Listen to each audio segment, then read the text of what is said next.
Santaco, Mr. Philip Taibosh, in our midst.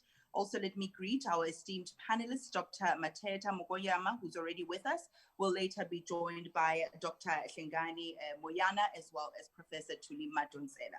Ladies and gentlemen who are also joining us remotely via social and mainstream media, let us also say a very good afternoon to you and thank you very much for your time. Welcome to the Taxi Lekgotla webinar on industry unity and leadership. Just a few house rules. We are living under a new normal, so some of these house rules pertain to technology and the use thereof. For those of us who are logged on via Zoom, I'm going to request that we kindly mute our microphones unless we are on the floor. Once the introductions have been made, which they have now been made, I'm going to request that should you wish, you do have permission to switch your camera off until or unless you are on the floor or making an address.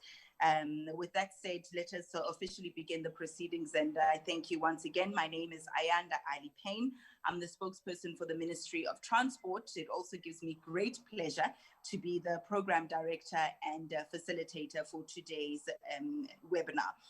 Coincidentally, and I think this is something that President Taibosh knows far too well, I also happen to be a beneficiary of the taxi industry, proudly so, having a father who is an operator in the industry. And President Taibosh, I must add, I have very fond memories of being a daughter of a taxi owner, because whenever you get lunch money, you can tell all your friends, no, let's spend this lunch money. I'll make sure you get home. We'll wait for one of my dad's taxis to pick us up and they'll take us home. That makes you very popular among your peers, I can tell you that.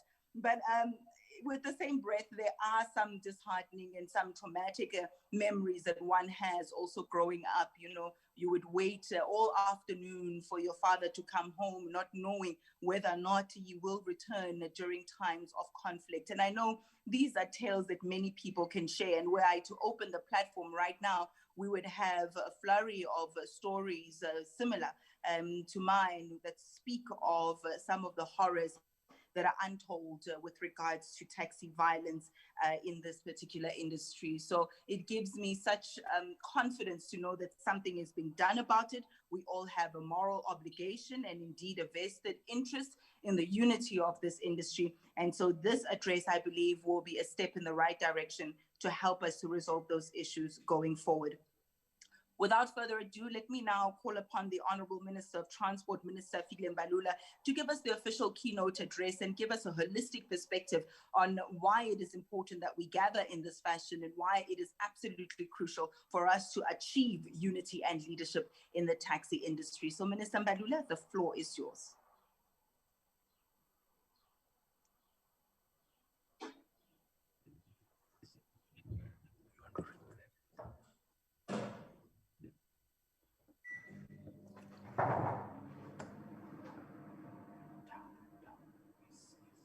Thank you, Program Director. Ms. Ayanda Ali Payne, fellow panelists, President of Santaco, Mr. Philip Taibosh, Dr. Matete Mukonyama, Dr. Lekgotla Moyana, and Professor Thuli Madonsela. This webinar is part of our public discourse platform intended to stimulate conversation and share perspectives that will inform the blueprint of the taxi industry and the future. We are on a path towards an industry that is formalized, effectively regulated, and truly empowered through, among others, benefiting from a government subsidy. The Lekgotla will also be understood in the context of the broader public transport transformation, which we must deliver safe and reliable transport. The Sixth Administration has identified the realization of a three-shift economy as a strategic goal aimed at propelling growth in the economy.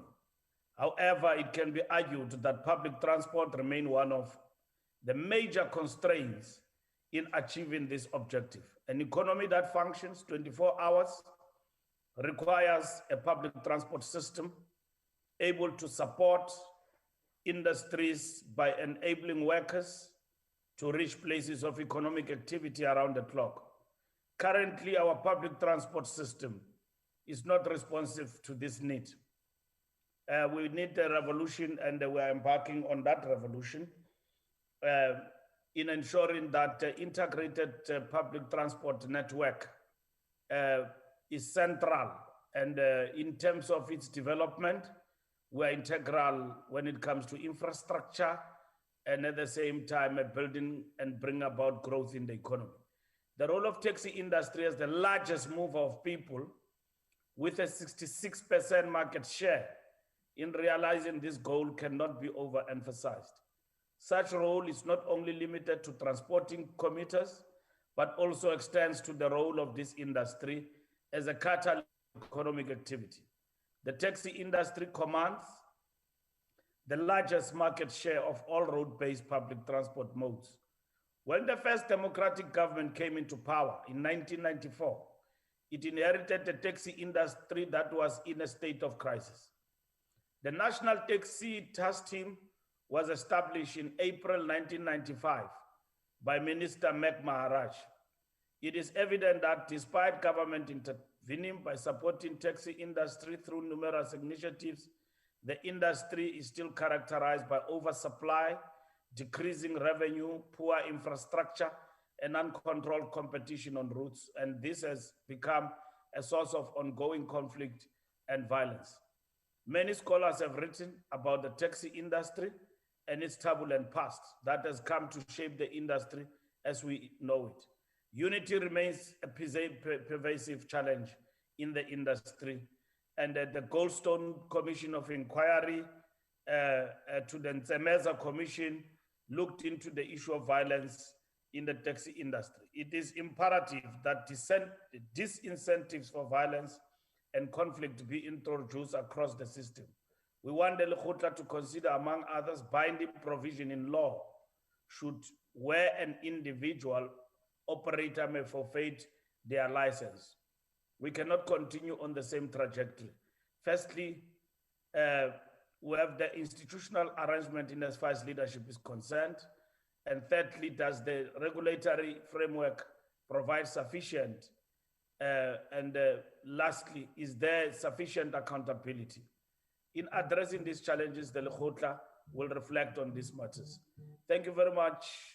Briefly, with those comments, in terms of what the Lekgotla seeks to do and to achieve, we need a deal out of this Lekgotla between government and the taxi industry to formalize, to agree on formalization, to agree on regulation, and also to agree on the economic empowerment that include subsidization of the taxi industry.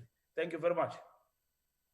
Thank you so much, Minister Mbalula. I think those words are quite pertinent. It just reminds me of a saying that there's a common misconception that unity means the absence of disagreement, but that could not be further from the truth, because to the contrary, or on the contrary, unity is the ability to work through areas of disagreement, past the disagreement towards a solution, and of course, bound by common purpose and the desire to achieve the same goal. So all the stakeholders in the taxi industry, I'm sure, all agree that they desire to see a taxi industry that is successful, that is prosperous, that is thriving, that is sustainable, and it is that common goal that will see unity come to pass. And with that premise, I think we're off to a very good start. President Taibosh, perhaps let's hear from you and get the industry's perspective. Santaco President Philip Taibosh, the floor is yours, sir.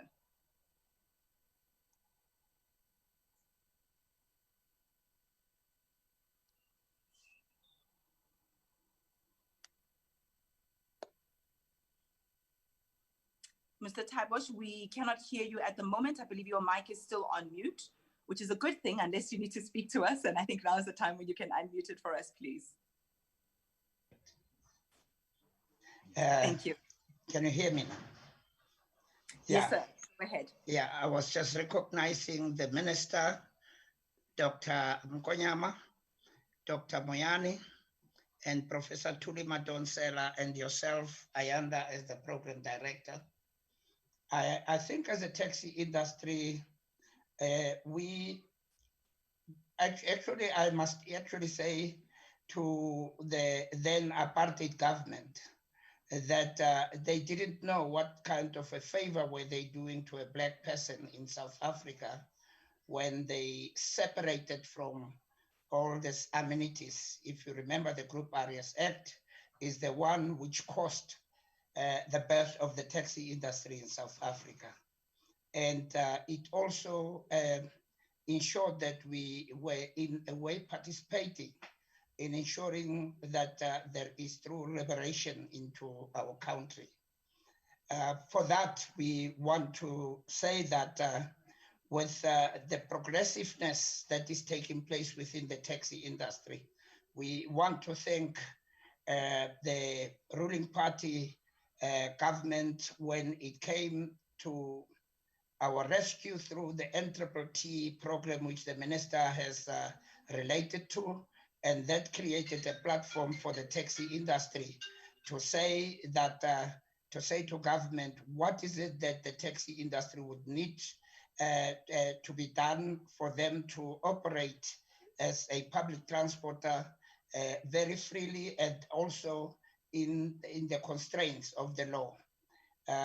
I want to thank Minister Fikile Mbalula for coming up with this issue of the public discourse because at one stage, I must be honest to say, I didn't understand what the minister is saying and I got confused.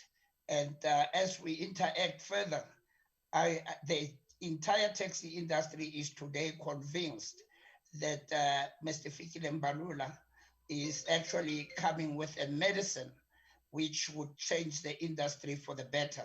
You must remember that we established a united taxi industry in 2001 via the late minister, may soul rest in peace, Minister Dalla Oma. And since then, we have been trying to change the taxi industry. We have, the Santaco was actually, minister, built on 3 pillars, which the first pillar was to ensure that the taxi industry is united. And the second pillar was to ensure that there is eradication of violence. And the last pillar was, which is a very, something which is on the heart of the minister, it is the economic emancipation of the taxi industry. And Minister, I want to indicate on behalf of the entire taxi industry in the country, we are welcoming Lekgotla, and I want to thank your provinces, the MECs, for already having had some Lekgotlas in their provinces in preparation for the national Lekgotla. So the taxi industry is ready for the professionalization, is ready for the regulation. Minister must indicate, we've been requesting for limited regulatory powers, and I must indicate that the minister is putting his feet on that. And I must qualify by saying that the taxi industry is not looking at becoming a government, but the taxi industry is looking at becoming a body that can govern the taxi industry in such a way that whenever anybody in the taxi industry, including a passenger, when somebody is out of order, that we can take the necessary steps to ensure continuous respect for each other, both the commuters, and I want to thank the commuters of South Africa for having supported the taxi industry in all these years, even at the time when we have done them very bad.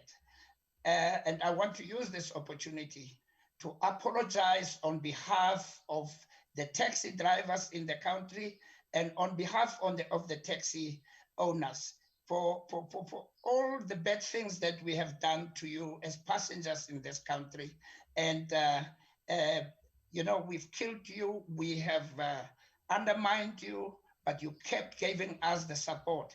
And I'm looking at this particular taxi Lekgotla as to empower the taxi industry in such a way that it can begin to say when a taxi driver has transgressed or when a taxi operator has transgressed, the necessary disciplinary action and which will be binding can be taken. Thank you very much, Minister. Thank you so much, President Taibosh. And I think also, if I may take the liberty of thanking you on behalf of commuters as well, to say, you know, it's so important that one recognizes when one errs, because to err is human. But more importantly, what you said subsequent to that is what I think many commuters are looking out for.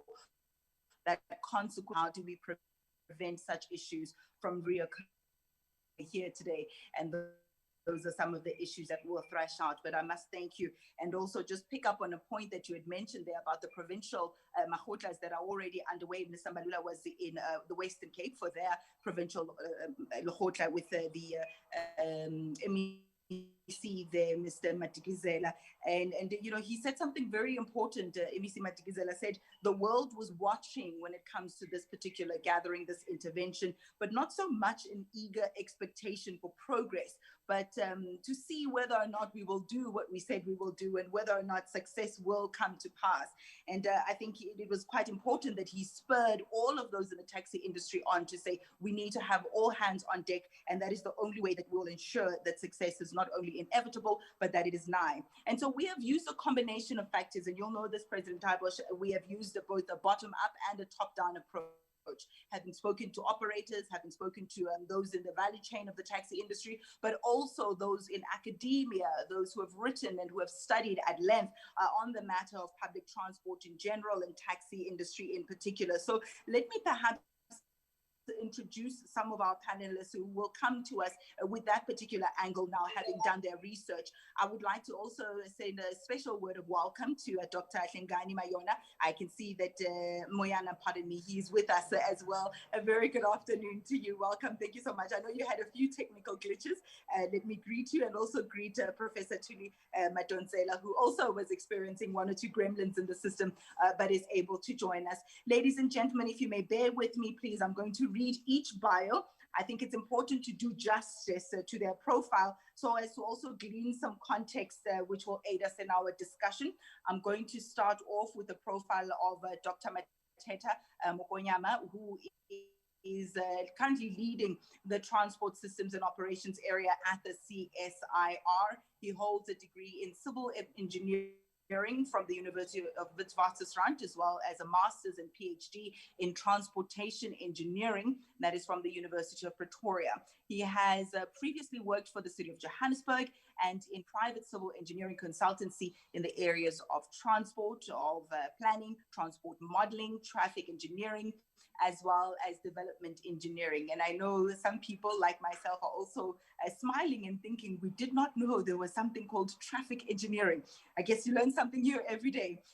The doctor has also published peer-reviewed technical papers, as well as book chapters on topics related to transport operations and modeling. He has also consulted on the topics of transport planning and operations for all spheres of government in South Africa and for international clients such as the International Association of Public Transport. His research includes the modeling of the dynamic needs of public transport customers and the specification of their needs in public transport service contracts and service design. He is a registered professional engineer with the Engineering Council of South Africa. It's such a pleasure to have you in our midst, Doc. Thank you very much. I'm also just going to quickly read the bio of Dr. Hlengani Moyana. The doctor currently works as an executive training and development at the Road Traffic Management Corporation, otherwise known as RTMC. It is an agency of the South African Department of Transport that's responsible for road traffic management and safety. He also serves as an external examiner at the Department of Transport, Economics, Logistics and Tourism of the University of South Africa.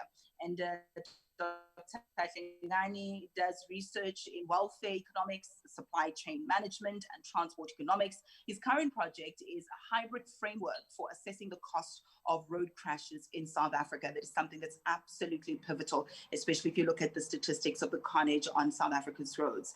And then the last, but definitely not least, of the panelists who joins us this afternoon is Professor Tuli Madonsela. She is the Law Trust Chair in Social Justice and Law Professor at the University of Stellenbosch, and that's where she conducts and coordinates social justice research, and she teaches constitutional and administrative law. She is also the founder of the Tuma Foundation, and that's an independent democracy leadership and literacy social enterprise.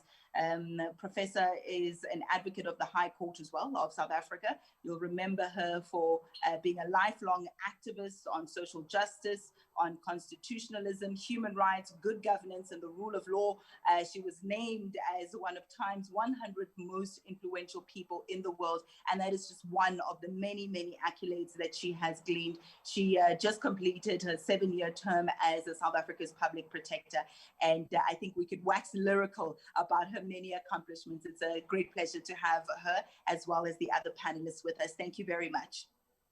This is where we miss out on the physical face-to-face contact, because at this point I would say, can we please get a round of applause? But I'm sure you are feeling welcome and you are feeling much appreciated. Thank you very much for reserving this time to share with us on such an important matter. The taxi industry is an industry that has a long history of empowerment for Black South Africans. It has a proud history of being one of the surviving industries that have traversed some of the travesties of the apartheid government and still stand tall today. As we heard from President Taibosh, that it's an industry that enjoys support from a wide range of South Africans. It is an industry that has so much potential. Minister Mbalula always calls it a sunrise industry. So let's perhaps start there.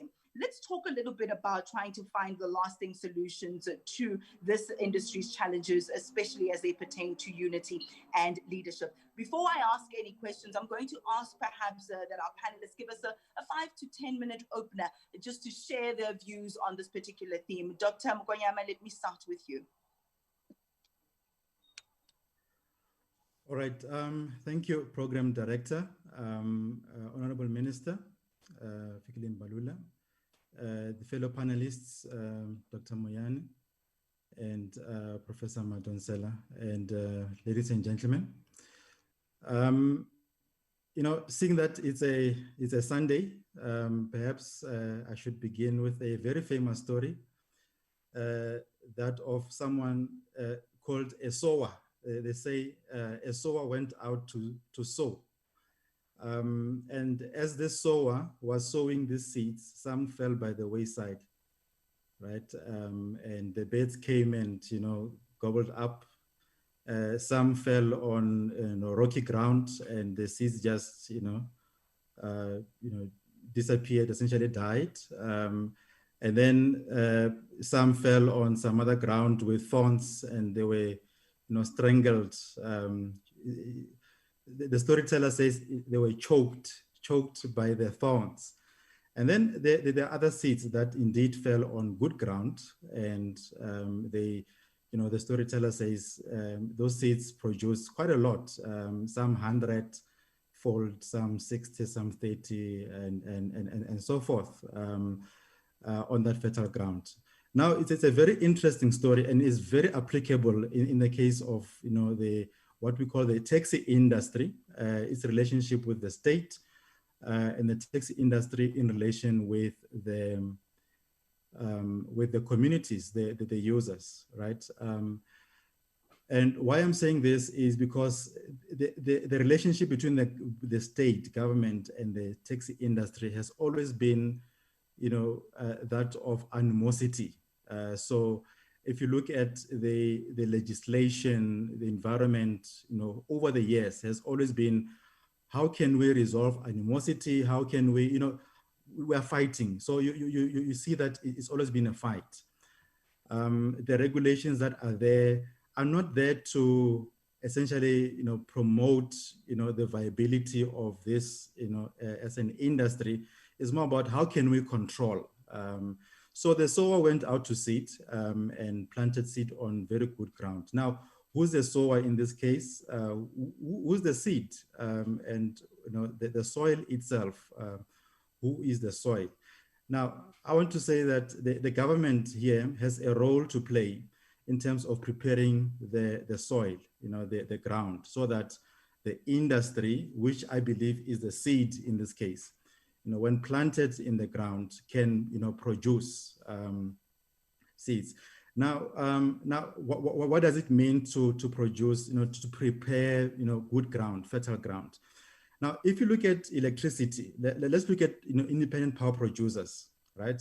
You look at the language that is being used with independent power producers in the Electricity Regulation, Act. It says that government will buy a certain amount of electricity from the producers will buy. But when it comes to transport, we say we want to subsidize, right? Just listen to the language, you want to subsidize. It's not about buying, it's about subsidizing. Why is that the case? Aren't you buying a service?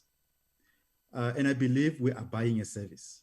Government is buying a service from the industry. Now, the change of language is very important. Now, if you look at what has happened elsewhere in the world, I mean, we do quite a lot of empirical studies. There's a multidisciplinary team that we have, the CSRR. We have, a network of, academics, industry players and so forth. So we talk to each other, we listen, we observe, we measure and so forth. We've interacted with colleagues in Kenya, for example. They have created, what is called SACCOs, savings and credit cooperatives. And some of the research shows that these cooperatives have actually been successful in terms of improving service quality, right? And they've been successful because the environment, the soil in which they are sowing their seeds creates an environment where you can flourish. Now the service quality has improved. They, for example, being able to, in some cases, employ drivers on a full-time salary. They've been able to do a lot of things to improve service quality in a number of these circles. Now the banking environment there is such that they allow for cooperatives to work. I think the penetration rate from what I've read is around 13% cooperatives in the banking industry. South Africa, we're talking less than 1%. I think it's 0.06% thereabout. United States cooperative banking penetration of over 50% from the research. In Ireland is very large. You're talking between 60 and 80%. Globally, you're talking 13% penetration rate of cooperatives. Now, what they do is they're saying, okay, the industry, which is the seed, is an investment arm, right? Just like the independent power producers, you're sowing this seed, you're investing. And you need the returns on investment. Now they allow for a certain return on investment for the sower, which I believe the sower, which I haven't talked about, is the community. The community needs to use the industry as a seed to be able to derive an outcome, need to invest in it. Now, selling seeds, when the industry sells seeds, it's just for survival. The industry shouldn't be about just selling seeds. Network businesses can produce a lot more than just selling seeds. There's a lot more to networks than just selling seeds. Now you need to be able to create an environment where you can get that return on investment. Communities need to invest in the industry to be able to generate, for example, property, revenue and other fair revenue related, returns. Now they've been able to do that. To create, an environment where even communities can invest in such, cooperatives and get a return on investment. Now, the industry itself is large, the taxi industry, but even larger is the amount of transport, the travel that takes place in South Africa. In the peak period, for example, you're probably talking about 17 million passengers. Some of them walk, some of them use, private cars, and some of them use taxis and so forth. Now, if taxis had to transport all the 17.5 million people in the peak, you probably need around 1.2 million in taxis. You don't have that much, right? But you need some capacity to provide that service. Now, it brings me to the point of targets. Again, it's about the soil itself. You look at independent power producers, they say we're committing to buying, say, 18,000 megawatts from the producers. Now, what are we committing to buy from the taxi industry? We're saying we want to, subsidize, but what are we committing to buy? So we need to then say, we want to buy this outcome. We want to buy a certain kind of service quality. We want to buy a certain kind of capacity. We want to be able to buy a certain kind of productivity, right? So we need to be able to produce those targets and say, as a system, as a transport, what is it that we are trying to do in the bigger picture? The minister talked about the economy. If you look at the economy, the transport costs about 12% of GDP, right? 12%, society pays about 12% equivalent of GDP to move people. And we shouldn't be paying more than about 7%. If you look at our trading partners, countries that are like us. So it means that we've got a 5% backlog, in the economy. So when we trade, we're adding an extra 5% equivalent to the trade amount, to the cost of trade. So it's a huge amount. So that gives an idea of some of the targets that we can then, articulate and say, we want to buy this outcome, and therefore, this is the relationship that we create. This is the legislation that we create. This is the environment that we want to create. Now, the technology, taxi is just a technology, just like independent power producers. Now, they have wind, they have, solar, they have, in some cases, thermal and, hydro and all manner of things. Taxi is just a technology. Now, you want to make sure that you say, I want this kind of outcome to be able to produce this target. So the role of planning authorities, municipalities, is quite important in this. But then also, lastly, I want to come to the role of Santaco, right? Santaco needs to play a very strong role from a leadership perspective in terms of empowering the associations. Now, the associations there can be proper businesses, business that the state buys from. You buy, whatever the outcome that you need from the industry. Now, the Santaco needs to then play a part in empowering those associations, those businesses, to be able to partake in this, transactions.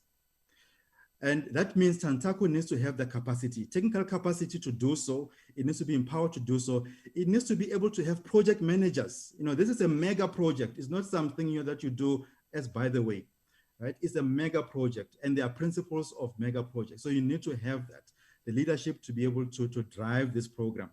Now, in the absence of Santaco being able to do that, if it's inward looking and not outward looking in terms of saving, in the absence of having those targets from planning authorities, then we are going to be in this cycle for probably forever. So we need to improve that environment, the soil, again, and then we need to improve the capacity of Santaco to drive that change, and then empower those businesses, those associations to be able to partake. Now, lastly, just in terms of, we're talking, financing of the industry, it probably needs to be faced. It needs to be faced to say, okay, here are people who walk very long distances to to train stations, right?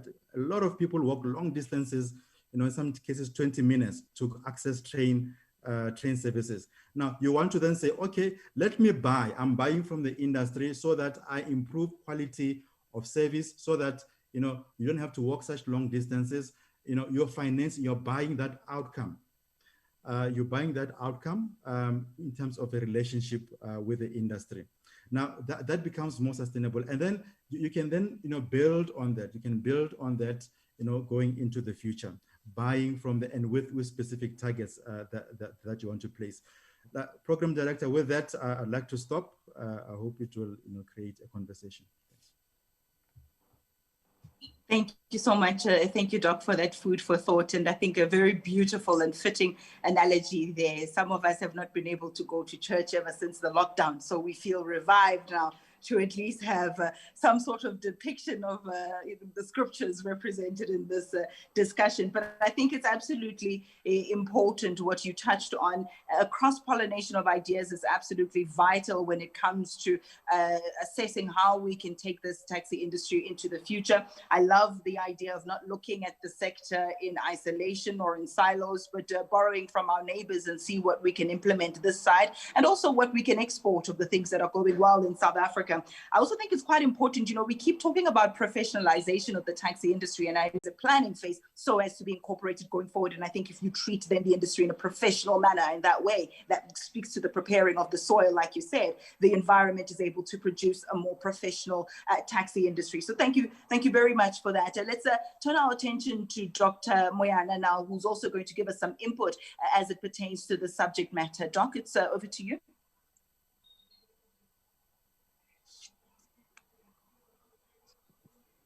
Thank you very much, moderator. Minister Mbalula, the president of Santaco, Mr. Daibosh, thank you so much for the opportunity. Minister and the president of Santaco, I need to indicate that these engagements are long overdue. They are long overdue because if you look at the direct and indirect labor absorbing capacity of the taxi industry, as well as its passenger market share, it warrants attention. It cannot be left as an informal sector for that long. Furthermore, if interventions could be put in place to improve the quality of transport service provided by the industry, and therefore make the service more attractive, it would take a lot of private cars out of the road, of our road network, and in the process, free our roads and minimize issues of congestion, but not just congestion. You know that as we have congestion, we also have issues of air pollution. And that works adversely against our sustainable development goals. But it also delays the delivery of both people. In fact, I can in brief say it delays the delivery of the means of production. That is both labor and the final products for both consumption as well as for purposes of retail, where they are required. In fact, I went through the discussion document and I realized that there is a proposal for us to have a professional body. And I'm strongly in support of that professional body, the establishment of such. I know Santaco was intended initially, Mr. Daibosh, to serve that purpose, but I think it needs to be more formalized so that you have teeth, but it must be the kind of professional body that is to a large extent autonomous, but with legislative authority in terms of the minister having authority to legalize the establishment of such a professional body. That will enable the body to not to have teeth, to be able to have recourse just in case you've got members that are not compliant. But also the exciting thing about the body itself is the emphasis on the involvement of everybody involved. The involvement of all types of taxis. There is an adage at moderator that goes that nothing about us without us. So if you want ownership, you need to make sure that everybody is involved, everybody who will be affected or will be governed by this structure needs to be involved in terms of the establishment. But also there is a need, I think that this body once established can learn a lot from both ISO 39001, but also from our local RTMS, even though RTMS focus is the trucking industry. There is a lot of lessons, Mr. Daibosh, that you can draw from that sector. Because they were, as much as they call themselves self-regulating, they align themselves to all forms of regulations, but especially in terms of law enforcement, in terms of road safety, ensuring that the vehicles are safe. In particular, they also identify a number of criteria in terms of variables that need to be considered when they measure their own performance. In particular, they look at such things as issues of controlling loading, preventing overloads. I think that applies to you as well, because as your vehicles are overloaded, that has implications on the safety of the taxis. But also there is also an issue of safety and stroke compliance which has a lot to do with vehicle maintenance, basic roadworthiness, speed controls, traffic violations. If you look at all these things, they've got a lot to do with road safety. They've got a lot to do with ensuring that all the passengers that you ferry are safe. They are taken from point B to point C or whatever point safe, and they reach their destination safe.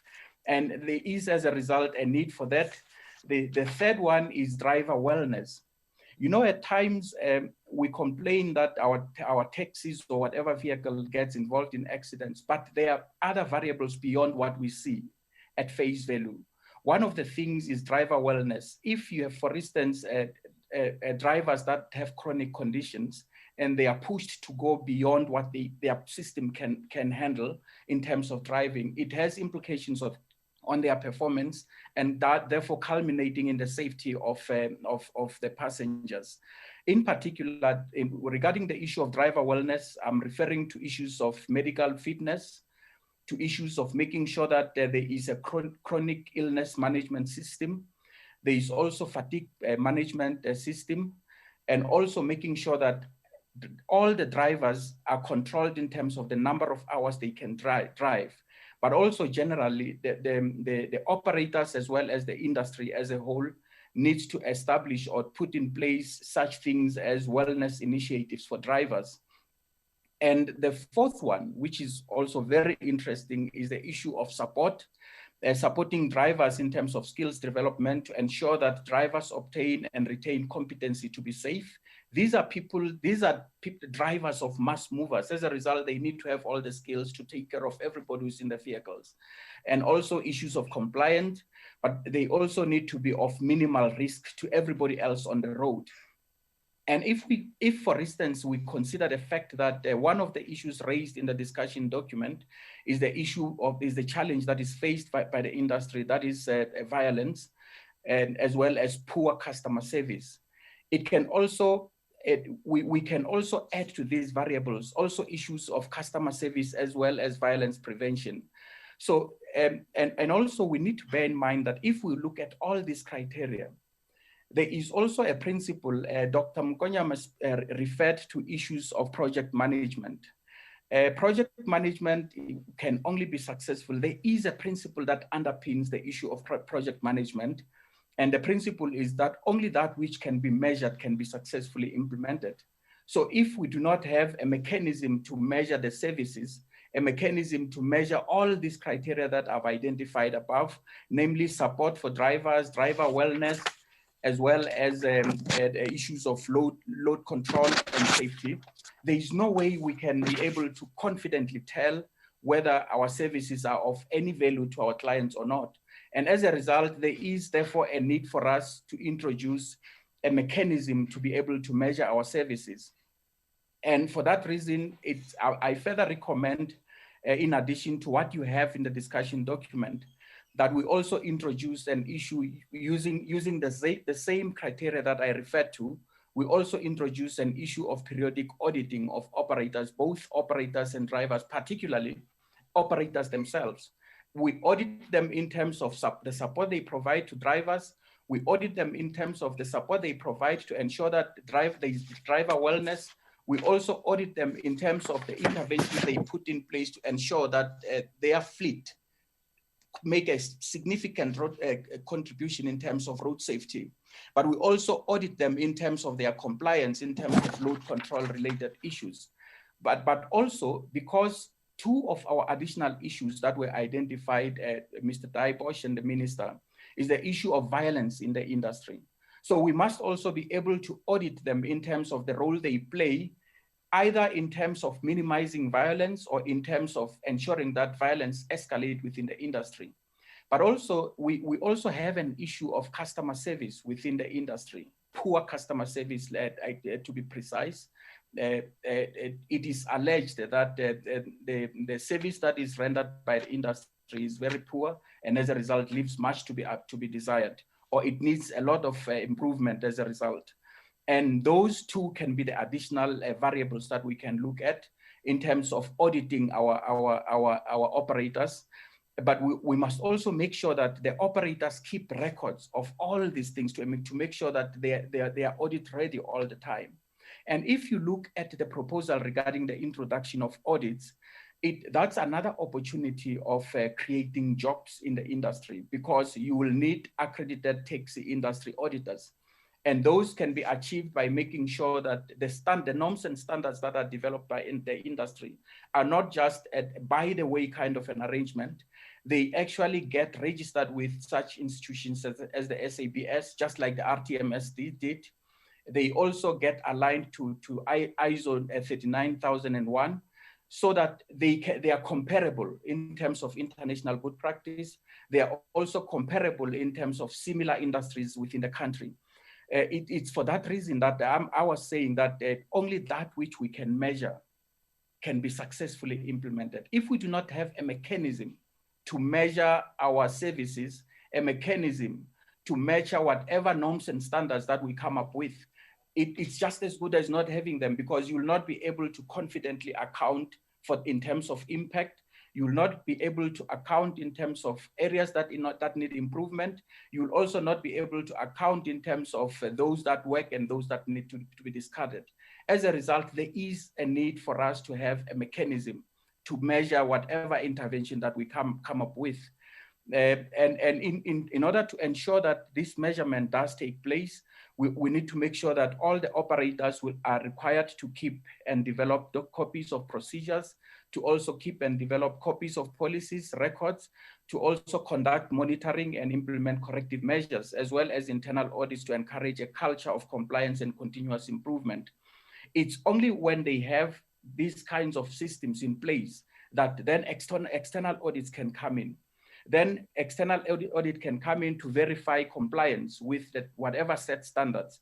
In terms of the procedures, policies, and records and everything else, templates can be developed by yourselves as the national structure, Mr. Daibosh, so that all the associations underneath are able to copy or just adapt for their purpose. And once that is done, it will make it very easy for us to be able to confidently account if, for instance, the department is to provide subsidies, as Dr. Mkonyama said. I'm begrudgingly referring to subsidies because I could see you have got your own reservations. In a way, you felt that they need full support. Then we can use this as some of the material to support our request for subsidies, for instance, to demonstrate that as a sector, we know what we're doing, to demonstrate that as an association or as associates, different associations, we know what we're doing, to demonstrate that as operators as well, we know what we're doing, and also to demonstrate that we also take care of our employees.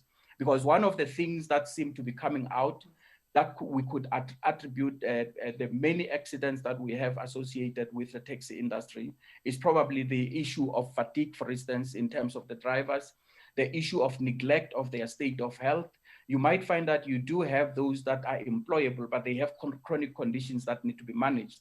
So employers in the form of operators need to know all those things regarding the drivers that they own.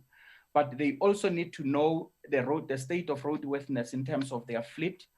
And such things can be used as a justification to show that we do comply with all the legislation, with all the norms and standards as set by the industry.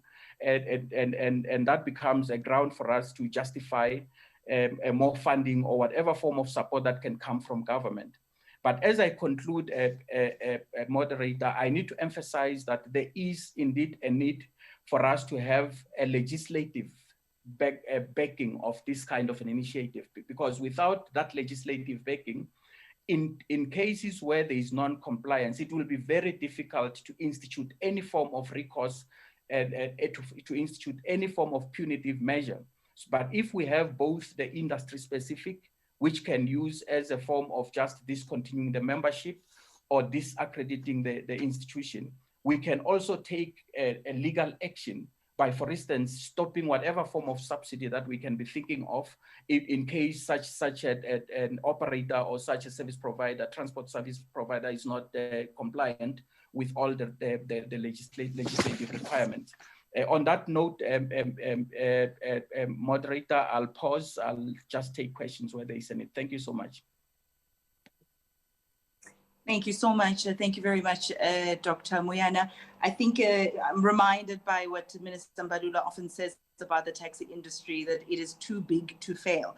And by big, he's not only measuring its size in terms of its economic value, being at tens of billion rand worth of an industry, but also the contribution that it makes in a developmental country such as our own, the jobs that it creates, or what you have termed the direct and indirect labor absorbency capacity of the taxi industry. We often think of the industry as just the drivers, but we don't know that there are queue marshals that are there, there are your vendors who are there, there are a number of people that are linked to this industry and whose success depends on its sustainability. It is a thriving ecosystem that must be fought for in order for it to not only survive, but to also scale to higher heights. I think something also that's quite important is just the way in which all the components regarding the taxi industry are interlocked and interlinked. There's a symbiosis between the professionalization, issues of safety, issues of empowerment, all of these things find resonance in each other. And it's like a domino effect.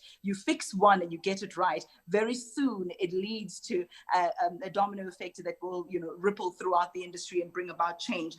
So that brings to the fore some of the human rights issues that are interlocked and interlinked to this particular discussion. You already spoke on driver wellness and making sure that there's good employment habits when it comes to your workers in the industry, but commuters as well, and how safe, affordable, and reliable public transport is a human rights issue. I think those are issues that also need to come to the fore when we speak about unity in the industry, when we speak about leadership in the industry. And I think at that point, it's a good place for us to segue into a contribution by Professor Thuli Madonsela, who will also just give her input in terms of what we're speaking about today. And I think it's very important, Prof, that we hear from Imbogodo. We've been getting a lot of testosterone, I think, in this conversation. So let's hear from women. And I think it's something that's also very important because we can go to great lengths about the role of women in the taxi industry, but I don't want to pigeonhole you in that particular direction. You're free to contribute as you will. Prof, it's over to you. Thank you, Ayanda. Thank you for the kind introduction, and thank you to Minister Mbalula for organizing this Lekgotla, which is timely. I was unfortunately unable to listen to the minister, but from what I've heard from you, Ayanda, there's one thing that I picked up about saying that this industry is a sunshine industry. Sunshine is something that is everlasting. They often complain about some tenders or some state contracts being evergreen or sunshine tenders. And I do think that that pretty much describes the taxi industry. From where I'm sitting, the taxi industry is one of the pillars of our society and an important pillar of the economy. You can think of your transport system as like the veins in a body. If we think of society as a system, for society to connect effectively, you need a transport system. And that's why when China was looking at a way out of poverty as part of the Sustainable Development Goals, they targeted two things that I hope we will target in South Africa. One was transport for all, linking everyone to everything that they need to interact with, to make a living for themselves, to be able to acquire wealth, work, and their well-being. And also, China also invested in digitalization, making sure that everyone is operating on the net. And I think with the taxi industry, it is part of the veins of our society. I also, apart from the fact that the taxi industry is a backbone of our economy, personally, I have a personal soft spot for this industry. My father was a pioneer in the taxi industry. When this industry started, there were no minibuses. It was vans. My father had two vans. One was a Deutsch and another one was a Chevrolet. And they just had benches at the back of their cars. My father was in the long distance taxi industry. And therefore, if we look at this industry, you look at two things. One is innovation, because just out of adversity, these people thought about how do we transport each other? How do we link families with, how do we link those who are in the mines and all places of work with their families in a frequent way? This industry was born. But there's another thing apart from innovation that I like about this industry. There's a saying in Northern America that they thought, well, they buried us not knowing we were seeds. Because this is an industry out of people who were buried under apartheid. Apartheid sought to destroy families so that it had surplus people. And by destroying families, then you had surplus people and a continuous supply of cheap labor. And this is one of those industries that made it possible for people to connect, for people to get home faster than they would get home if they were only using trains and railway buses. So it is really an example of innovation. It's an example of what we mean by self-made. It's also an example of what we mean by resilient entrepreneurship. However, and there's always that however, I think the industry has struggled with being agile in a changing world. And I think, yes, it is resilient and it has lasted beyond anything that has been thrown at it. But I often worry that the modern taxi industry survives through violence, through forcing people to commute through taxis. It would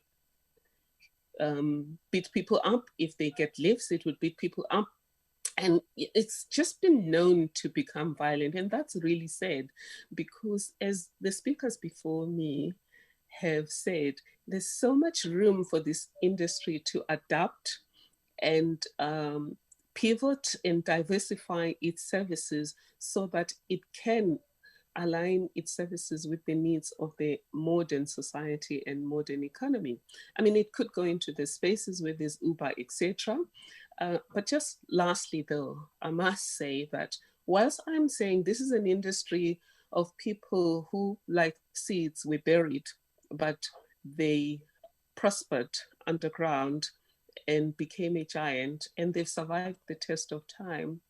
And I also am saying this industry has failed to adapt in the modern world. It's known to be violent, it's known to be rude, and just generally, it's known not to pay taxes well. It's known for wrong reasons, and also for being disunited and with so much killings within the industry itself. Minister Mbalula, I want to say it's also an industry that has been failed by government. Democracy. This industry has not received its democracy dividend, which means this pool of entrepreneurs in our democracy and the majority of our people who use the taxi industry have not received their democracy dividend when it comes to the taxi industry. You will recall that during apartheid, we had the municipal buses that were subsidized by government. Those municipal buses continue to be subsidized by government, which makes the fares cheaper. In this particular industry, to this date, the fares are not subsidized by government, but these are government's people as well. These are people who also pay their taxes in terms of VAT, in terms of normal tax and the fuel levy. So that's one place where this industry has been failed. As public protector, there's another area where I investigated, and you remember this, President Taibos, that I investigated the failure of government to deal with a scheme where taxi owners were duped into buying vans that had been changed or converted into minibuses without following the right procedures, and therefore these vans became death traps. As we speak today, two things happened. The people who use taxis have lost family members because of this. But secondly, taxi owners have lost millions of rands because of this. And I remember when we did the public hearing on this matter, that there was one lady from Bumalang, I think Mama Koza, I will call him, who really left me almost in tears when she spoke about how she bought this taxi and with this minibus and wasn't told that it had been transformed from a van into a minibus. And then later, when these problems arose, she was then told that she had to go without any minibus for a period of time. I think it was going to be 6 months whilst it's being fixed. And then during that period, there was no guarantee on who was supposed to pay for the income that she was supposed to get, because the taxi was supposed to still be paid for, or rather the vehicle needed to be paid for. There was no arrangement to stop, as we did during COVID-19, the payments during the period, so that at least then she would only struggle with just income and cash flow for other things, rather than struggling with having to pay the banks for the money she had borrowed for the taxi. So in that way, I left that report 90% complete. That just showed that government failed the taxi industry in that particular matter, on that particular matter.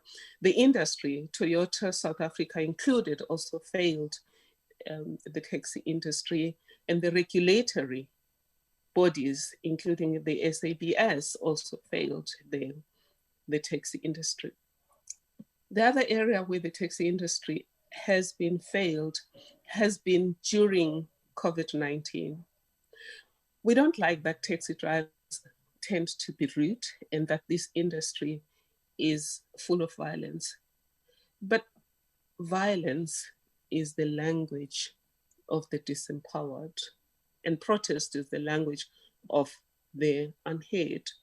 And I do believe that if we had handled the lockdown regulations properly, the taxi industry didn't have to say it was now going to disobey the rule. I must say, though, that with the taxi industry behaving like that, it shot itself in the foot, in the same way as young people shot themselves in the foot when they had a good cause during the fees must fall. When they started acting against the law, they lost public support. And I think with the taxi industry, the same thing. The public just saw a group that refuses to operate within the boundaries of the law, whereas the cause they were fighting for was a good cause. Some of the rules were ridiculous and unfair. But there's a ray of hope.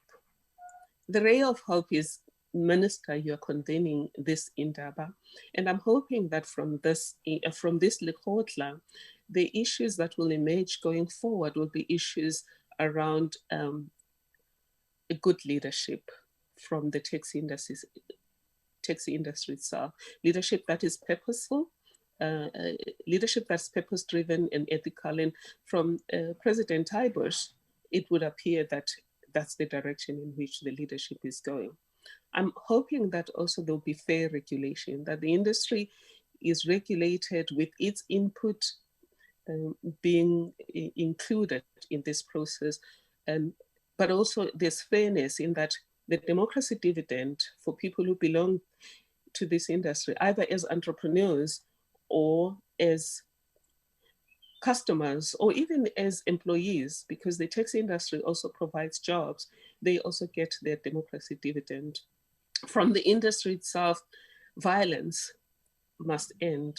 And I must say that gender-based violence is a big problem, because where there's violence, women can't operate. And I do know that women taxi owners, or those who have been left to these businesses by their fathers, their brothers, or their husbands, are battling in an industry that is driven by violence. And that must stop, because we need public sympathy, we need public buy-in, because this industry is crucial. Whatever its future may be, it might not look exactly the way it looks. It might morph into something else through agility. But whatever it becomes, it is an industry that meets people where they are. There is nothing as good as the taxi industry in terms of bringing transport as close to people's doorsteps as possible. And lastly, I do hope that the taxi industry is going to find a way to leverage technology for safer environments for commuters, for safer environment for the drivers, because there's no reason why we can't have the kind of technology that makes sure that we know what's happening to a taxi at every given stage, to make sure that the drivers are safe at all times and that the commuters are safe at all times. And thank you again for this, Lekgotla Minister, and to the industry. I do believe that the journey of 1,000 miles, as the Chinese say, begins with a single step. But in Africa, we do say that, or rather the Ethiopians say that when spider webs combine, they can tie up a lion. And here we are tying up this huge lion that is going to be part of our sustainable development pathways. Thank you. Prof, thank you very much for your contribution. It was absolutely invaluable, and I'm sure lots of people can attest to those aha moments that were in many of your sentences there. And I think this is why we're here, just to remind those who are joining us on television or on other platforms. We're here to have those honest, those frank, solution-seeking conversations, sometimes uncomfortable even, but it just reminds me of someone who has a wound. You know, if there is a wound that is infected, that is bleeding, that has pus coming out, and that has been in that state for years, it doesn't help for us to just put a Band-Aid over it and move along. We have to stop in our tracks to clean out some of the infection that is there, to dress the wound properly, to put the ointment that is necessary. And this is why we're having these webinars and the provincial Lekgotlas to bring to the surface all the issues that are prevalent in the sector, with the aim, of course, of finding a solution. And Minister Mbalula has gone to great lengths to say he is of the view that this time next year, we'll be seeing a completely different landscape as far as the taxi industry is concerned. So it's very important that there are no holds barred in these conversations, as we just intentionally try to find solutions with a fine-tooth comb and get to some of those granular details that make the troublesome issues come to the fore. Let me also now just open up the conversation by way of questions and answers. We spoke about a lot of what is going wrong in the industry, and this is very important, as I have highlighted. But I think let's speak a little bit about the where to component. Now that we know what we know, now that we have a couple of solutions that have been suggested, what about the issue of accountability? What about consequence management? So I guess my question to the panelists now, to the three of them, and I will ask for about 2 minutes answer each on this one. Is there sufficient accountability to hold members or leaders accountable for taxi violence, for lack of leadership, or for some of the concerns that we are plagued with insofar as the industry is concerned? Dr. Mokonyama, let me start with you on the issue of consequence management. What's your contribution there?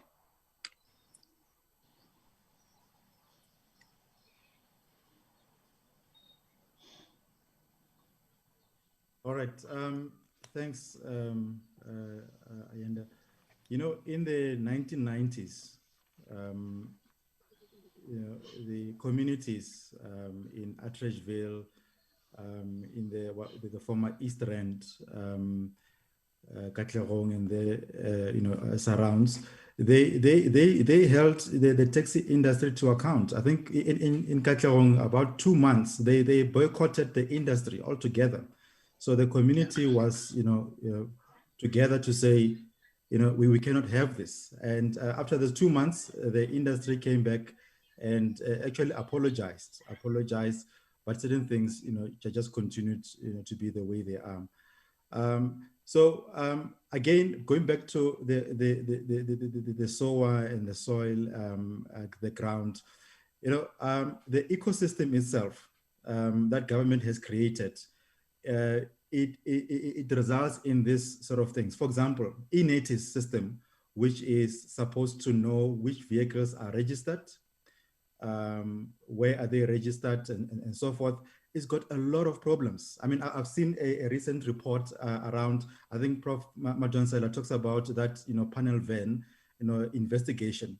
there were questions asked by the Portfolio Committee on Transport to say, what is happening with eNet is it looks like people can just go in and manipulate the numbers in the. So there were no answers from the RTMC as far as I could tell from that report. So it means that we don't know what kind of assets, we have in the system. Right, so you need to treat this firstly as an asset. So it's an industry that's an asset, be able to quantify and be able to, of course, like Dr. Moyane said, be able to measure those things. Now, what we see in Kenya, for example, and Prof. Madonsela, touches on this about modernization, digitization. Now, the drivers are paid in some of these circles full salaries, right? They're paid full salaries, but what they do, and then a question comes to say, but what if they don't drive? What if they just do what they just go haywire? They then invest in technology to monitor the drivers. They know exactly what is happening, where is the driver, and what is happening in the industry. So we need to use technology as far as possible to monitor performance. And then hold, the whole value chain, accountable, as it were. But, just as a summary, communities themselves, as the investors in the industry, need to hold the industry to account. But then also we need to invest in the technology, invest in the infrastructure to enable the industry to perform well. A taxi industry by default breaks laws because there's no infrastructure. I stop anywhere, I break a law. Whatever they do, in the network is breaking the law because there's no infrastructure. Provide infrastructure for them to be able to, uphold the law as it were. So let me stop there.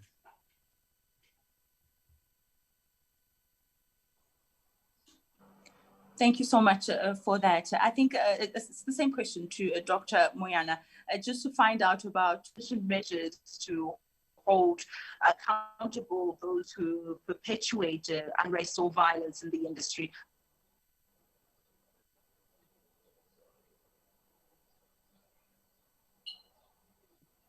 And thank you, moderator. I think I need to go back to what I indicated, that we need to bear in mind that we cannot arbitrarily determine whether people comply or they do not. As a result, there is a need for us to have those norms and standards, which will serve as a yardstick against which we are able to determine whether people comply or not. And in instances where, we need to categorize them such that we have those that are so severe that there is no room for us to even say, you can go and attend to this, then come back later on, we'll reconsider your membership. For instance, issues of violence. Violence involves loss of life. Violence involves people getting injured to a point that they can no longer work for themselves. So as a result, that one is so severe that it needs to be clearly, from the norms and standards, it needs to be clear that in instances where people are caught involved in issues of violence, it's a complete cancellation of an operating license.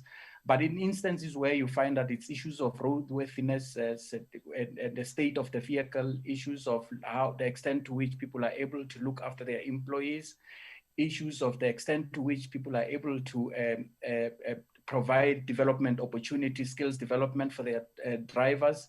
In such instances, they can just be suspended and be given an opportunity to go and attend to those, but with a strict condition that on return, on registration, they are not required to commit the same mistakes again. And if they commit the same offense, then cancellation results. Because if we become very lenient, we will just be gradually going back to what we are trying to rid the country of. That is all I can say for now, moderator. Thank you.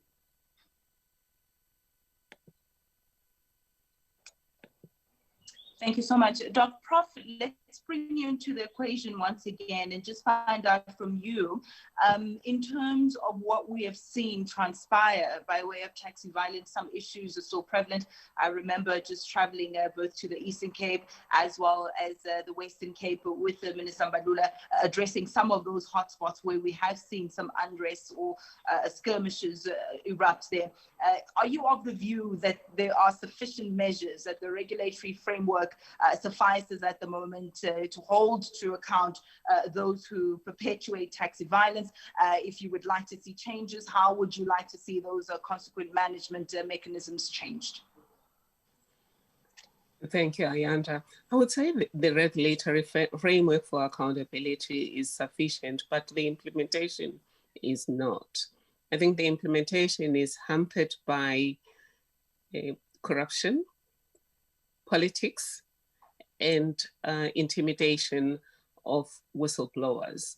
If we can, of course, then make sure that we eliminate corruption, we depoliticize law enforcement, and thirdly, we protect whistleblowers, things could be better. Again, during my term as Port Protector, one of the areas where there was taxi violence was Ekurhuleni, and it was clear that part of the problem was that those who were supposed to enforce the law, those who were supposed to make sure that people comply with their certificates, with their transport authority certificates, did their job. They didn't always do that, in that you would find that the police also fear some of the kingpins of taxi violence. But also, we found that a lot of it had to do with politics. If people were politically connected, there seemed to be a problem in holding them to account. And then there was also a problem of protecting whistleblowers, because if they tell the truth, they're going to be arrested. I do want to support what was said by Dr. Mokonyane about the need to use technologies. There's something that is called a black box. A lot of cars that you hire from Avis and the car hire companies have a black box that tells you what's happening to the car at any given stage. And again, with the taxi driver, if we insisted that every taxi has a black box, we will make sure that there isn't overcrowding in the taxis. We would also, the owners would also make sure that the taxi driver only goes where they're supposed to do, and they also don't underreport on the number of trips that they've taken. But again, it goes back to a partnership between the taxi industry, civil society, and government, because these changes will need some subsidization. Thank you. Thank you very much. I know that we do have Mr. Taibosh, who's been listening very intently and would like to also make a contribution before we close. We'd also like to hear from Minister Mbalula before we close. So I'm just going to ask, I suppose, the last round of questions from our panelists. We'll then hear from Mr. Taibosh and also hear from Minister Mbalula. I'm going to ask this question as direct and frank and open and honest as I possibly can.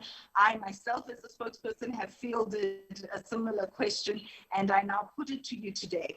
Do you think there is the possibility of having a taxi industry completely free from violence? And by violence, I mean violence against one another over routes. I mean violence against women and women's bodies. I mean violence in terms of the manner of approach to customer service, as Professor Thuli Madonsela has mentioned. So that is just the context, but the question is very simple. Is it possible, really, to have a taxi industry free from violence? I'm going to continue with the order and start with you, Dr. Mokonyane. Is it possible? It is indeed possible, and we've seen it, but it does require quite a bit of leadership, but then also some amends. I think we've been continuing on a trajectory that never had amends. I mean, people were killed. I hear President Santaco apologizing and saying, there were a number of things that happened, but we never really, reconciled. You have people walking around who have killed. You have, people who are working around who have, destroyed families. So we never really, healed. So that is needed. We need that break, an acknowledgement that things went wrong. And this should not happen again. And that should be implemented together with the business model that you're talking about right now. You want to buy a service from the industry. You're not necessarily subsidizing, you want to buy a service that has got targets. You've got planning authority that buys service with targets. So we need those amends, and make sure that it doesn't happen again. Finance the industry appropriately, because if we don't do that, it becomes very unsustainable. And then very important also is to note that as it is, the industry is just surviving. It costs about 8 rands, probably 8 rands a kilometer to run the service. And that you need to probably sell around 140 seats in a day. That's very difficult currently. So the reform of the financing model, very important. But then also those amends going forward. And we've seen it, we've got some few examples. If you see the likes of the Rustenburg, there's a Rustenburg initiative, cooperative bank, that they're trying to mobilize. You need initiatives like that, leadership like that, to say there's a bigger reason why we exist. It's not just about selling seats, it is about creating capital, value for the communities that we serve. Thank you so much, Doc. Dr. Moyana, unity and peace in the taxi industry, is it a pipe dream or a possibility? Thank you once more, moderator. It is very more than possible, actually. But one of the critical ingredients of the possibility is that we need to have a representative leadership structure, so that there is ownership of all the initiatives that the structure comes up with. Because if there are those that feel like they are not part of this structure, if there are those that feel they are not part of the decision-making process, then they tend to try to sabotage whatever effort that is being put in place. But also there is a need to have some kind of an arrangement where you've got a stick and carrot kind of an arrangement, where you've got a mechanism to incentivize those that are not violent, but also there must be consequence management for those that commit any form of violent act, so to serve as a way of preventing or deterring any form of violence within the industry. But having a successful violent-free industry, it is more than possible. Thank you so much. Thank you so much, Doc. Prof, a violence-free taxi industry, are we being overly optimistic here, or is this something feasible in your opinion? It is possible, Ayanda, to have a violence-free taxi industry. And I think all of the conditions that have been stipulated by my colleagues, Dr. Mokonyama and Dr. Moyana, must prevail. I particularly like the idea that everyone must be involved in the peace process. We have to make sure that everyone is around the table. And I particularly think that the women in the taxi industry should be included in the peace table. I also agree with the suggestion that we have to look at some kind of reconciliation process where there's an acknowledgement of what has happened in the past, and there is some kind of restoration. And the parties can determine what it would take, but there has to be a way of recognizing what has happened, resetting the agenda and building and going forward. Lastly, I do agree also with the suggestion that there has to be push and pull factors. We want peace, but people don't change unless there's a reason to change. So there has to be something they're running away from, and there's something they are running towards. And consequence management, as you said, Ayanda, needs to be to be implemented. And I think if we depoliticize the process, if we protect whistleblowers and use technologies like black boxes to find out what's happening in the industry, we can make sure that there is consequence management. And then I also do agree with the idea that there has to be some incentives. And what better incentive really than an industry that gets its democracy dividend when it comes to subsidization, because it really is the veins of society, or it's part of the veins of society. The transport system is part of the veins of society. They are providing space for entrepreneurship. They're providing space for jobs. They're also getting us to where we need to go. Thank you.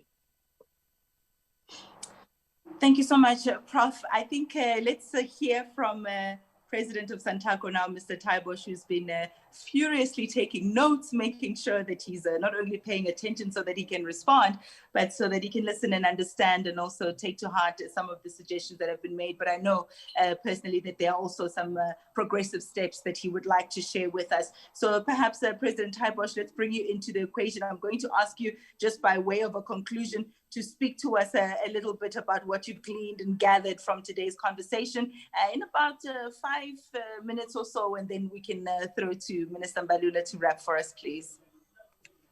I must thank the Minister really for this particular platform. That is, and I hope that my colleagues are listening or are watching at home.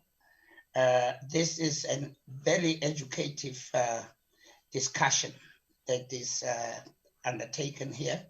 And I want to thank the three panelists, Professor Madonsela, Dr.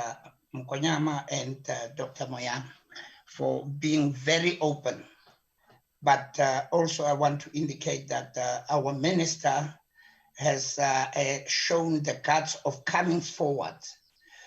You know, Professor Madonsela and the other colleagues, you are talking about the taxi industry that that needs to be incentivized for it to change. I will tell you that that's not what the taxi industry needs. What the taxi industry needed, it's what was started by government in 1995. When government brought the taxi industry together, and you know, the excitement coming out of that process in 1996, you began to see the sliding of violence within the taxi industry, because suddenly there was something which was called the standard constitution, the interim standard constitution in the country at the time, which has a very thin line to say that as a taxi operator, if you transgress on 1, 2, 3, you may lose your right to operate a taxi. But it was also even going to the association to say to the association, if you make life difficult for your members to participate within the association stands a chance of being deregistered if it is found guilty. Those are things, if we have kept to them, I believe that they would have contributed a lot towards the changes within this industry. For instance, let me indicate, and I want to challenge you to go back and look into this history. You know, if you look into immediately after 1996, there was a subsiding of violence in the country. And during 2001, when after the launch or the establishment of Santaco, up to 2006-07, you saw again the gradual upstage of violence in the country. What was the problem? The problem is the standard constitution was prohibiting government employees from being taxi operators. It was prohibiting law enforcement officers to participate and become taxi operators. During that time, you would see how many government officials, how many traffic officials, how many SAPS have joined the taxi industry, and you would find out that in the most taxi routes, where this particular society came in, that things started changing and violence started becoming the order of the day, instead of, saying that you've got all these people and violence will go down. So, but I don't want to regress, go back to that particular issue. I want to say that what I'm looking at, it's that Minister Mbalula has discovered something that the taxi industry has been talking about all this time. And please forgive me, they say you must give due to where it is really supposed to go to. Minister Mbalula came and he said, you know what is your problem, taxi industry?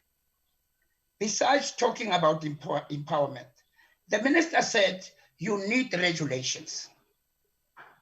You need regulations so that you can be regulated like any other law-abiding person in this country. And I want to say today that I believe that if we can go back and become serious in regulating the industry, in ensuring that the structures of the industry that are there, which are the associations, your regional structures, your provincial structures of Santaco and Santaco, that those structures have teeth like your law societies, like your medical councils, you would see a drastic change within this industry. Yes, Professor Madonsela, we have discovered that we are a very wealthy industry, black industry in this country. But what we have not arrived at is to understand the value of our wealth. And I think the problem that we are sitting with is to look at the taxi license and to look at the routes that we are operating. And we are not looking at other spin-offs from within the taxi industry. We were making, for instance, very rough sums. And we came to a conclusion that the taxi industry, and it was confirmed by a lot of other experts, that the taxi industry is about a 40 billion rand per annum industry. But where is this 40 billion rand? It's not within the hands of the industry. The other thing, Minister, which I believe that the Lekgotla may come out with, is to stop the duplication of positions within the taxi industry. And I'll make an example about myself. I don't belong to any I belong to an association, but I don't have a position in an association. I don't have a position in a region. I don't have a position in the province. I belong to the national structure. Well, I get my mandate from the association. I get my mandate from the region and the province, but I belong to the national structure. As I'm speaking here, I'm not speaking on behalf of any association or any province that I come from. I'm speaking on behalf of the entire country. And I want to believe that if all the leadership can be elected in that particular format, so that we don't get scared that when you don't attend an association meeting, that you will be sort of, immediately suspended or even disrespected in that association. And that's where I believe that the issue of unity and leadership becomes very paramount for this taxi industry. And the other thing which Dr. Moyana spoke about, Dr. Moyana, government did everything in its power to bring the taxi industry together in 2001. And we all agreed with government that we need to elect a body that is representative of all and that is representing the taxi industry in the country. Again, I will tell you that because of the interference that came from government, the taxi industry was taken back to square one, because now you get somebody who is not a member of the taxi industry, who's questioning the authority of the leadership that is elected, instead of leaving that kind of things to the leadership of the taxi industry. The democracy that has taken place in the taxi industry has been respected up to a particular point, and I'm not going to point fingers to say where did it come from, but I'm saying that it comes from within our government. And I want to even go to the extent of saying, Minister Mbalula, you came in when all your other colleagues have spoken about the possibility of implementing the subsidies in the taxi industry. And you came in and you say the subsidization in the taxi industry is possible. And I can tell you that that has brought a lot of excitement, a lot of interest from the taxi industry. We can begin to look into our own businesses. We will be making a particular presentation to the minister very soon about what is it that we think can take this taxi industry forward.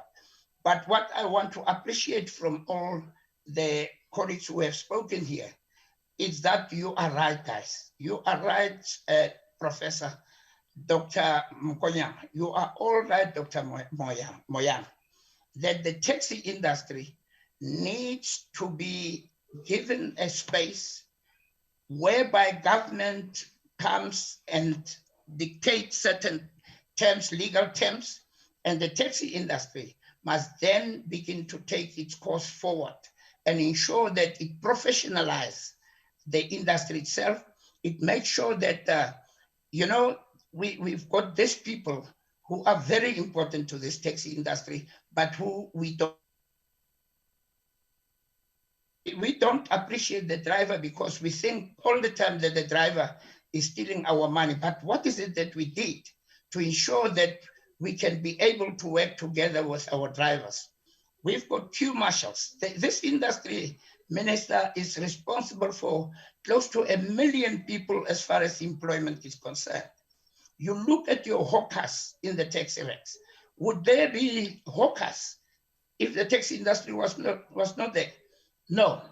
And you look at your queue marshals. You look at the guys who are washing vehicles at the taxi rank. I am looking forward to this taxi Lekgotla to say this taxi Lekgotla is going to help us uncover ourselves as a taxi industry, to say that we need to put a council that will have powers to say when Taibos has transgressed, that Taibos should be punished to an extent whereby Taibos can be expelled from the industry. For instance, we've got cases where, but I don't know how to approach women in South Africa. The rape cases that has taken place in the taxi ranks, those perpetrators are coming back after they served their terms in jail. They are working again in the industry. So the industry must reach a point where they can ban Taibos from participating in any industry structures. I think we will see changes in this particular industry.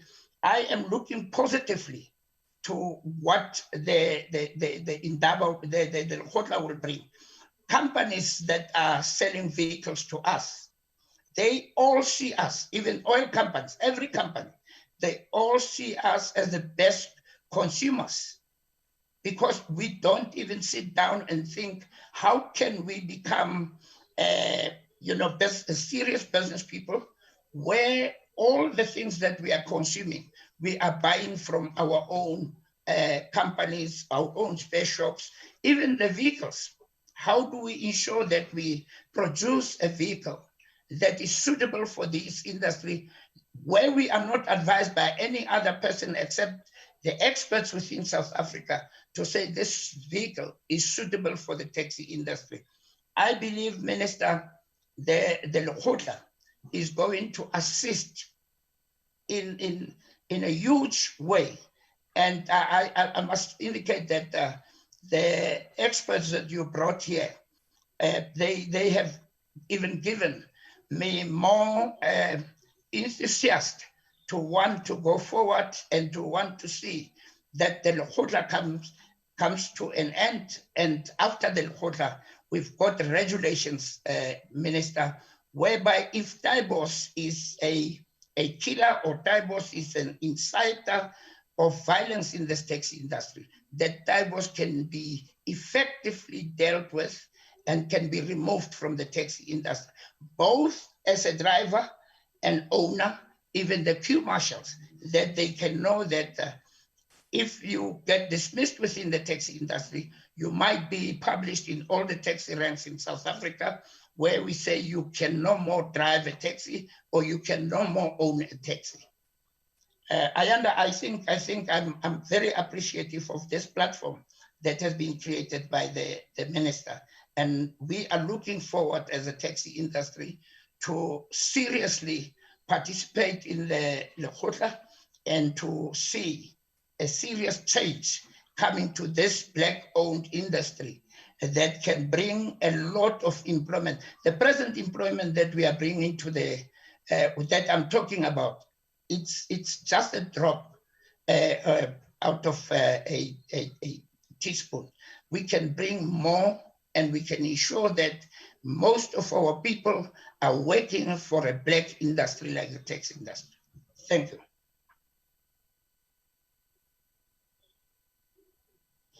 Thank you so much, President Taibosh, for that. I believe we do have a minute or two to take questions. Thereafter, we'll have Minister Mbalula wrap for us.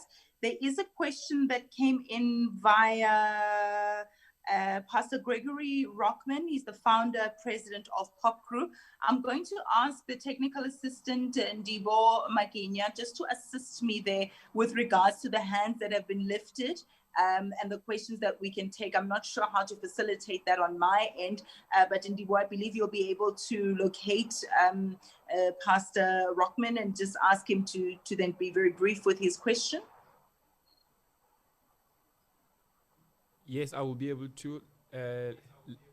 Let me allow Pastor Rockman, I'm not sure if you're able to participate on your end, or perhaps just maybe send through the question, and I'm happy to read it on my side.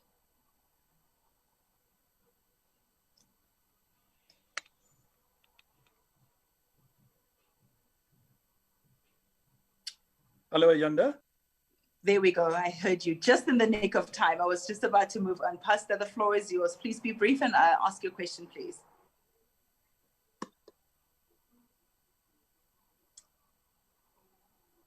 Hello, Pastor Rockman, I can hear you. Please continue.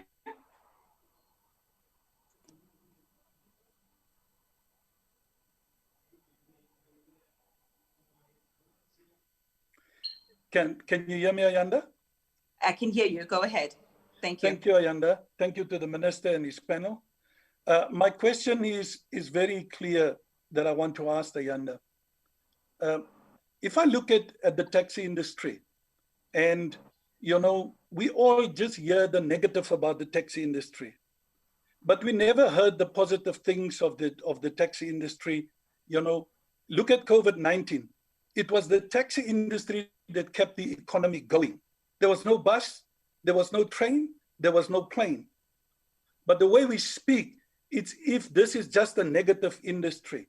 Now, in the industry, the Rustenburg, you know, taxi owners, as well as the Nelson Mandela taxi owners, of which I'm a part, we have designed our own AFC, the Automated Fare Collection System, and our own Advanced Passenger Transport Management System. And that is to do exactly what Prof. Badonsela was saying. How do we monitor behavior? How do we monitor, you know, passengers? How many are they in that vehicle? How do we, you know, find that this vehicle is traveling? And did this vehicle really work? So these things have been designed locally by the taxi industry. You know, Ms. Kibi Manana was in Rustenburg with us on the 11th of March this year, just before the lockdown. We showed her the system. She and Bafana and the others that were there, it blew their minds away. And the last point is, in the Nelson Mandela Metro, there was a project that the industry and the ANC government worked together with to find unity, and that made the killings and everything to subside. we formed a structure where there's one structure where everybody belongs to, the owners and the drivers will be employed into that structure. And the drivers was excited.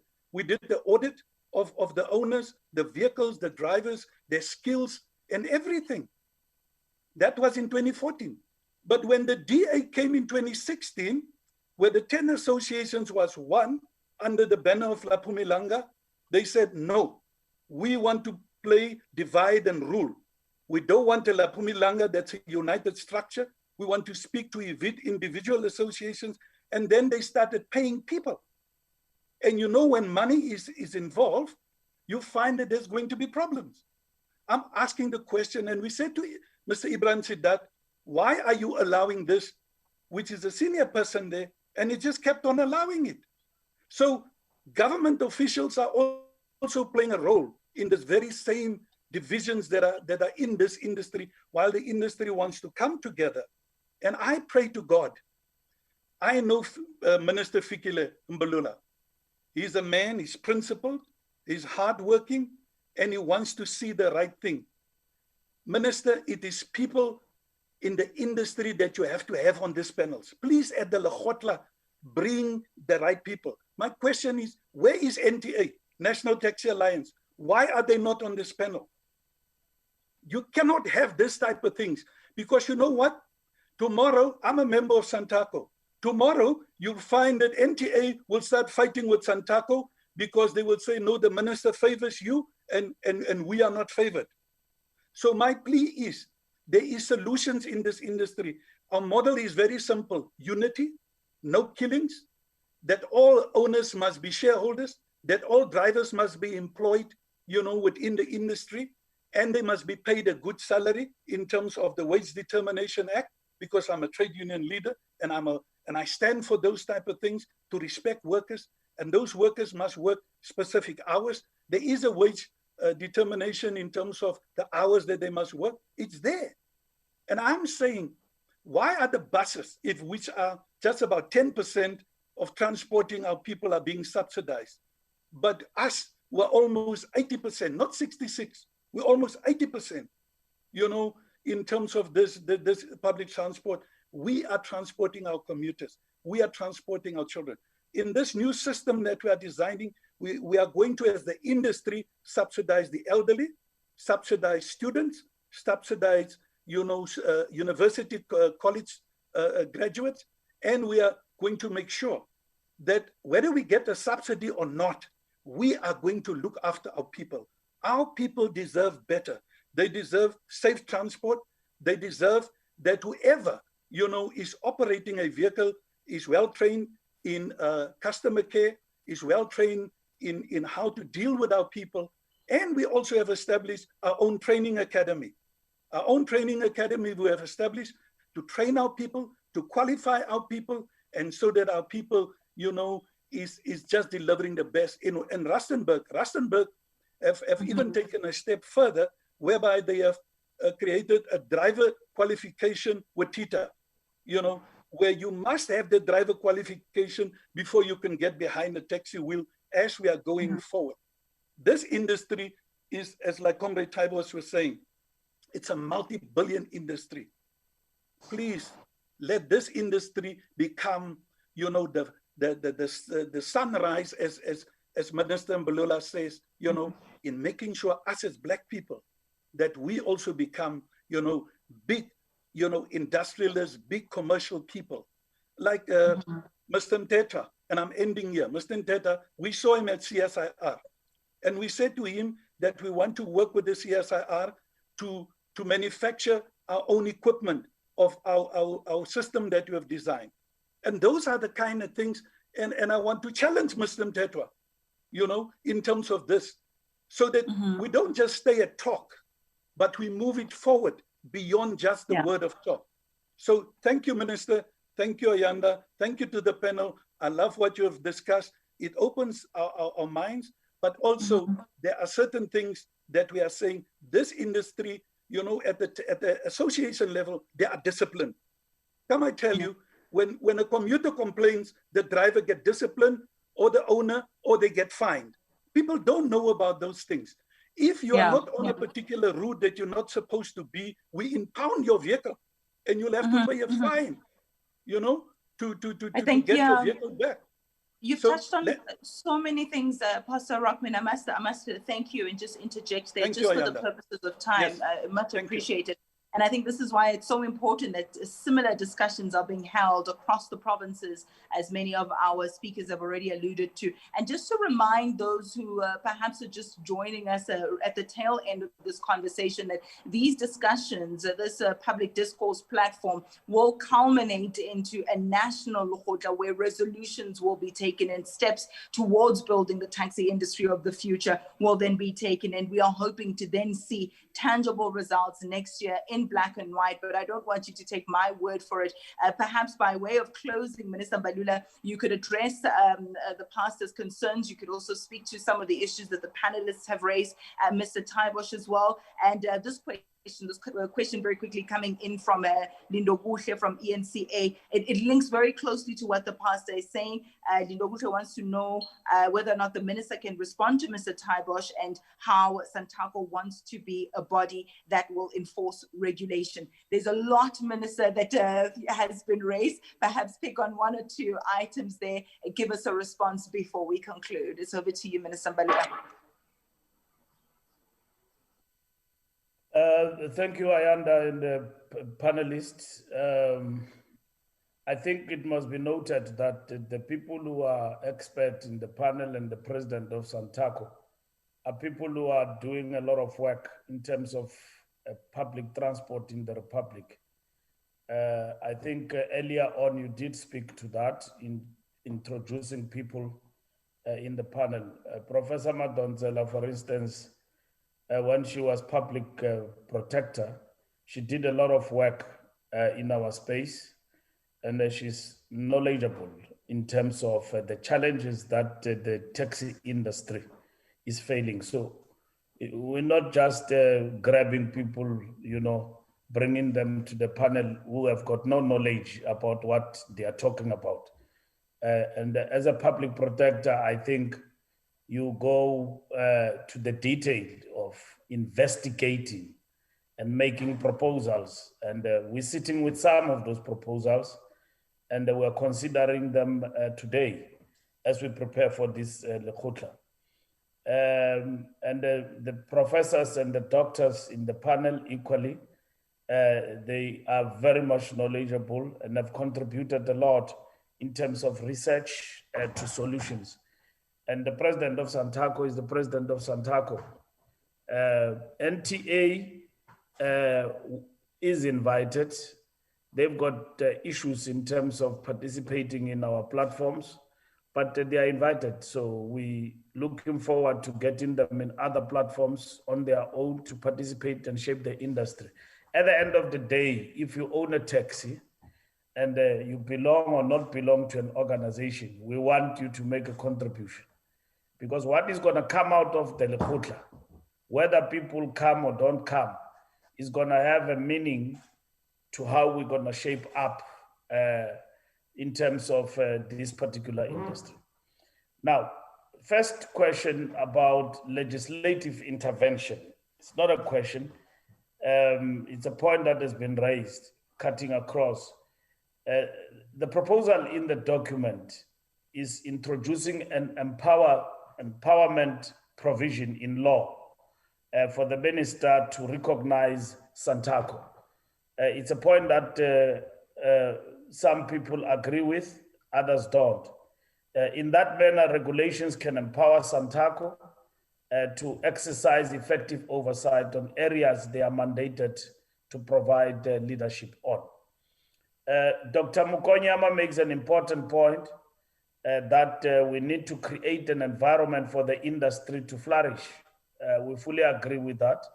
As an integral part of network industries, the taxi industry will look at creative and sustainable ways to ensure that the support we provide to the industry addresses a 5% premium transport costs add to the economy. The empowerment model also we're talking about will look closely at this matter. Overall, we are going big. We're thinking about a cooperative bank. That is what we're talking about. And an independent also bank in terms of the proposals. And our experts are working on this model together with the Treasury as to what is feasible for us in terms of this industry. I have Dr. Moyane's point about professional body empowered to exercise oversight with power to enforce the rules is in line with the proposal on the table. Various options are explored in the discussion documents on how such a body can be empowered through legislative intervention. Dr. Moyane also makes an important point about workers in the industry, particularly drivers, and the president of Santaco was breaking it down to us as to who are those people we are referring to.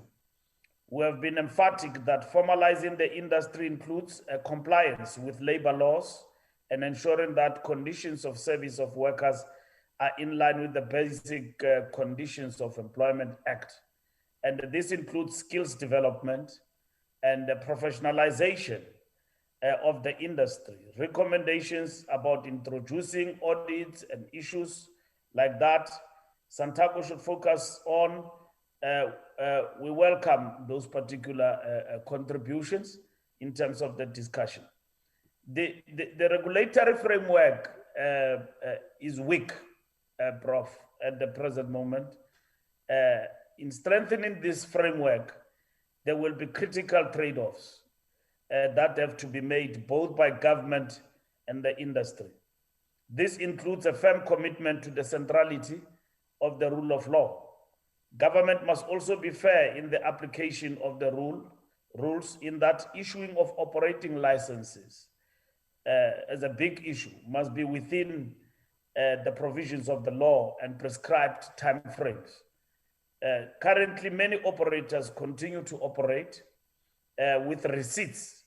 The president will know that, and everybody in the industry knows that, despite the fact that the law requires that operating licenses must be issued within 90 days. So there's a lot of fly-by-night, Gregory Rockman, pastor, that is going on around here. We say we've got 137,000 people in the E90s, but we know we've got way above that. I mean, to about 300,000, and that is why there is conflict. It's territorial battles. Professor Madonsela makes a profound point about how the industry has not received its democracy dividend. This is the starting point in our commitment, Prof, to reimagine the taxi industry of the future. That plays a major role in the economy. The democracy dividend must include an overhaul of the subsidy system inherited from the apartheid state and ensure that the taxi industry benefits from government support in a meaningful way. This also includes a deliberate effort to empower the industry such that it owns its own value chain, the production of the taxis and so on, and benefit from that. Manufacturing, right through to maintenance and retail of both vehicles and components. I mean, that's what we're looking at. So this taxi Lekgotla, we're looking for a deal between ourselves as government and the taxi industry on these issues: regulation, formalization, empowerment model, unity. And once we achieve this, professionalization will kick in because we are agreed on the fundamentals. And I think we have said to the industry, and the response have been magnificent. I was in the Western Cape. All sorts of proposals are coming up, and our teams are working on, solidifying that into proposals that must be debated between us and the leadership of the industry, all of them.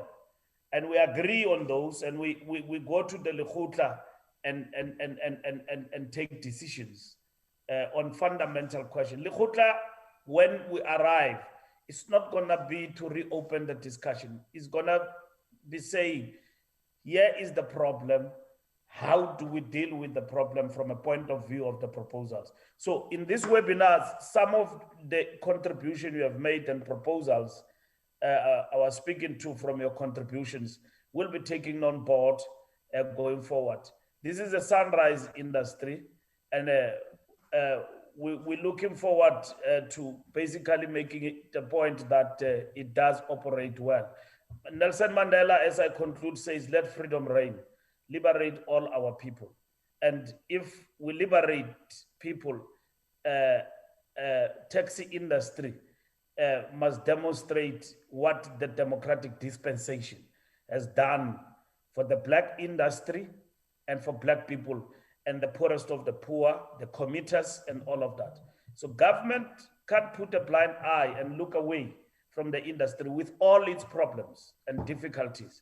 But we must say the positives out of it is that this industry has carried the nation for a longest period with all these bigger challenges we've got, which we seek to resolve. Thank you very much to all the panelists, and thank you for your contribution. And I know we'll make even a bigger contribution going forward as we arrive at the Lekgotla in the next 2 weeks. Thank you very much. Thank you so much, Minister Mbalula. Our thanks also goes out to Santaco President Philip Taibosh, as well as our esteemed panelists, Dr. Mokonyama, Dr. Moyana, as well as Professor Madonsela. Prof, I'll leave with these words that you reminded us of, that a journey of 1,000 miles begins with one step. And if we walk together, we will go further. Thank you very much. And the webinar is adjourned. Thank you.